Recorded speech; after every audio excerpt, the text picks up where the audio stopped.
لو خدت بالك هتلاقينا إحنا عاملين زي سلسلة كده، كل مرة بنحل مشكلة معينة step step كده لغاية ما نعيش حياة أفضل. فالنهاردة إحنا هنتكلم عن قعدة البيت. بُصّي، أنا لمّا كنت باشوف الكومنتات دي، أنا كنت متفهمة البنات كويس جدًا، لإن أنا عِشت فترة هاحكي عن تجربتي الشخصية في الموضوع دَيّة. ولكن خلّينا الأول نصنّف البنات نوعين، بنت قاعدة في البيت بمزاجها بس هي تقدر تخرج، أهلها يعني بيوافقوا وبيدّوها فلوس وروحي يا بابا اعملي اللي أنتِ عايزاه. والنوع التاني هو البنت اللي قاعدة غصب عنها، يعني هي ما تقدرش تخرج كتير، أهلها يعني مش بيوافقوا على كل حاجة، وبرضه الفلوس هي مش معاها فلوس تخرّجها كل شوية أو تخلّيها تعمل أنشطة كتيرة برّه. طيب خلّينا بقى نرجع خطوة تاني لورا، أيام ما الناس كانت بتعيش قبل الإنترنت وقبل السوشيال ميديا، إزاي الناس كانت بتتعامل مع الموضوع ده، لإن إحنا في نهاية الفيديو ده هنكتشف إن هي مش مشكلة ولا حاجة، ولكن دي إيه lifestyle. الناس كانت بتروح شغلها وبترجع تتغدى، تريّح التريحة الحلوة، بعد كده يصحوا يشوفوا الأولاد عايزين يعملوا إيه، أو الأولاد بيلعبوا مع بعض كورة أو قدّام البيت، وبعد كده الأمهات أو البنات كانوا بيقدروا يعملوا حاجات handmade، بيقعدوا مع بعض يعملوا حفلة شاي، يهتموا بنفسهم وكل الحاجات دي. والأب كان بيسمع الجورنال وييجي لهم ناس بقى يعني أقارب يقعدوا معاهم، وبيبقى اليوم خلص بيقعدوا يسمعوا تلفزيون، هي قناة واحدة شغالة وخلاص بيروحوا يناموا. هو ده قعدة البيت. لكن إحنا حاطين expectations عالية جدًا دلوقتي في قعدة البيت، هي اللي مخلّيانا حاسين إنه هي خنقة. أصل أنتِ متوقعة إيه من إنِّك تقعدي في البيت، غير إن هي هتبقى حاجات أنتِ بتقدري تعمليها جوّه، ليكِ علاقات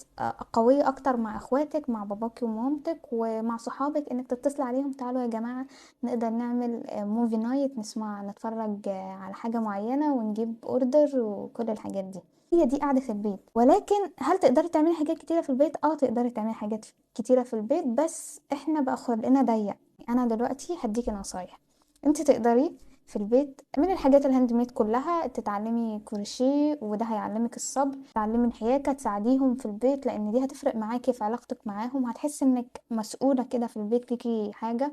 ابدئي تتعلمي لغات أو لغة واحدة على الأقل، ابدئي تشوفي حياتِك المهنية، عايزة كورس معيّن، عايزة مهارة معيّنة، لو أنتِ بتدوّري على شغل إيه الskills اللي أنتِ محتاجاها، تهتمي بصحتِك في البيت. أنا عن نفسي باتمرّن في البيت لإن حوار الgym ده أزمة معايا، فأنا يا إما باتمرّن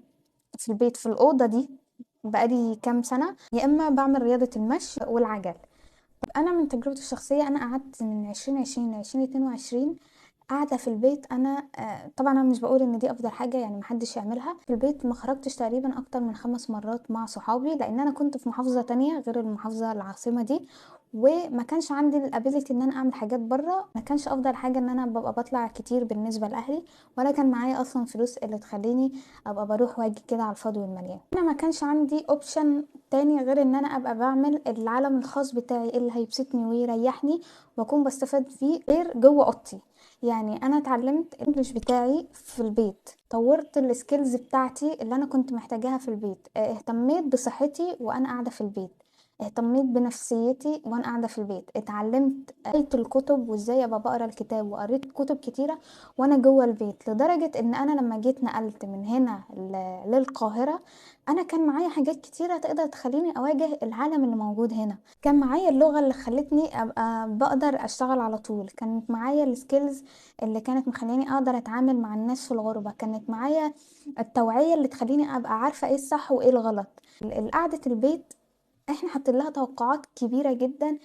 هي ما لهاش لازمة. أنتِ تقدري تعملي حاجات كتيرة من البيت، تقدري حاجات كتيرة من البيت، بس هل أنتِ ملزمة إنِّك تعملي حاجات كتيرة؟ لأ، بس في نفس الوقت أنتِ محتاجة تعملي الحاجات الnormal اللي بتتعمل في أي بيت، الحاجات اللي أنا قُلت لِك عليها. المشكلة إن مش إن الحاجات دي إحنا ما نقدرش نعملها في البيت، المشكلة إن إحنا مش عايزين نعمل كده. تقريبًا إحنا وصلنا لمرحلة كبيرة في التعفن الدماغي تخلّينا إحنا مش قادرين نعمل أي حاجة غير إن إحنا نبقى بنرمي اللوم، نستسهل التعب بتاع الراحة، عشان هي كل حاجة ليها تعب وكل حاجة ليها ملل. يعني أنتِ هتتعبي من كتر الراحة أو هتتعبي من كتر الشغل، هتتعبي وأنتِ بتعملي حاجة جديدة، في نفس الوقت هتملّي من الراحة، هتملّي وأنتِ بتعملي حاجة، هتملّي من أي حاجة. الملل والتعب موجودين، فيا إما أنتِ تعملي بيهم حاجة صح، يا إما أنتِ هتبقي بتملّي وتعبانة وبتكتئبي طول الوقت في اللاشيء. طيب تعالوا نتكلم في حاجة تانية، وهو إن أنا طول الوقت قاعدة في البيت وأهلي ما بيخرجونيش. لو أنتِ سواء أهلِك ما بيخرّجوكيش أو إنِّك أهلِك بيخرّجوكِ عادي، لازم تعرفي برضه إيه الهدف من الخروج، مش معنى كده إن أنا باقول لِك لأ اقعدي في البيت أو شوفي صاحباتِك أو كده، لأ اطلعي وزوري أهلِك، يعني لازم يبقى في سبب. أنا طالعة أعمل نشاط مع صاحباتي، أنا رايحة أزور أهلي، أنا رايحة الشغل، أنا رايحة يعني قعدة البيت لازم يبقى لها هدف، والخروج برّه البيت لازم يبقى له هدف. طيب تعالوا نرجع بقى لمّا إحنا صنّفنا البنات نوعين، نوع اللي أهلها بيسمحوا لها عادي ويقدروا يدّوها فلوس تروح تعمل اللي هي إيه عايزاه، لازم تبقي عارفة أنتِ خارجة فين، يعني ربنا ادّاني الفلوس والموافقة الأهل فأنا هاروح أعمل أنشطة بقى، يعني هابدأ أتطوّر في الإنجليزي بتاعي أو إن أنا هاروح أشتغل أو إن أنا يعني هاخرج مع صاحباتي مرّة في الأسبوع أو كده، ساعتها قعدة البيت بالنسبة لِك هتبقى لِك مش أزمة، لإنِّك أنتِ طول الوقت مشغولة، فطبيعي إنِّك هترجعي البيت تاكلي، تشربي، تقعدي مع أهلِك شوية، ترتاحي وتنامي. طيب لو أنا لأ من النوع التاني إن أنا أهلي مش بيخرّجوني كتير أو إن أنا معييش حاجات معايا فلوس مثلًا أو صاحبات أو كده، ابدئي اعملي في البيت العالم بتاعِك وابقي عارفة إنِّك أنتِ بتعملي إنجاز كبير، أنتِ بتعملي حاجات كتيرة جدًا وأنتِ قاعدة في البيت، طوّرتِ من نفسِك وأنتِ قاعدة في البيت، طوّرتِ من صحتِك وأنتِ قاعدة في البيت لغاية مثلًا الدراسة، لو أنتِ قاعدة في أجازة، صحتِك، أكلِك يبقى صحّي، بشرتِك، نومِك يبقى كويس ما فيش هالات، جسمِك مضبوط، كل الحاجات دي تقدري تعمليها في البيت، فده إنجاز أنتِ عملتيه في البيت تقدري بعدها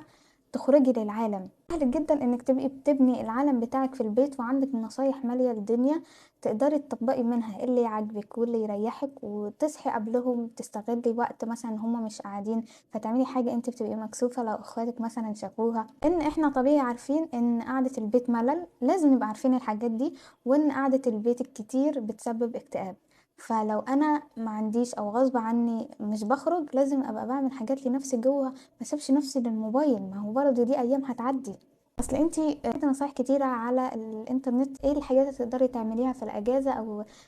تعمليها في البيت، أنتِ متوقعة إيه مثلًا تسافري باريس جوّه البيت؟ طبيعي قعدة البيت ليها حدود معيّنة أنتِ محتاجة تستغليها بناءً على المتوفر لِك وبناءً على أنتِ بتحبي إيه أو بتكرهي إيه. بجد السنتين اللي أنا قعدتهم في البيت وما كنتش باتابع فيها أي حاجة، هُم فعلًا، فعلًا فرقوا معايا في شكلي دلوقتي اللي أنتم شايفينه لو رجعتوا لفيديوهاتي القديمة، فرقت معايا لمّا طلعت برّه وفرقت معايا يعني أنا ما أعتقدش إن أنا كارهة السنتين دول أو حاسة إن أنا مخنوقة فيهم، رغم إن كان في قبلها سنة كورونا إحنا كلنا كنا قاعدين في البيت، أنا مش فاكرة في السنة دي أي حاجة، بس أنا فاكرة السنتين اللي أنا كنت راسمة فيها العالم بتاعي فرقوا معايا إزاي، أنا still لغاية دلوقتي راسمة العالم بتاعي في الأوضة دي، باتمرّن فيها، باذاكر فيها، باصوّر يوتيوب فيها، باقرا كُتب فيها، بارسم وبالوّن في البيت، باقعد مع أهلي، ليّا ذكريات هنا مع أخواتي، مع صاحباتي، فأنتِ تقدري تحلّي قعدة البيت بمزاجِك، بس أنتِ عارفة البيت في الأول في الآخر حدوده عاملة إزاي، ولو عندِك القدرة إنِّك تخلّي أهلِك يخلّوكِ تعملي حاجة برّه، فده برضه بناءً على سلوكِك في البيت، أكيد هيشجعوكِ إنِّك تبقي بتعملي إنجاز أكتر برّه طالما أنتِ قادرة تعملي حاجات جوّه البيت.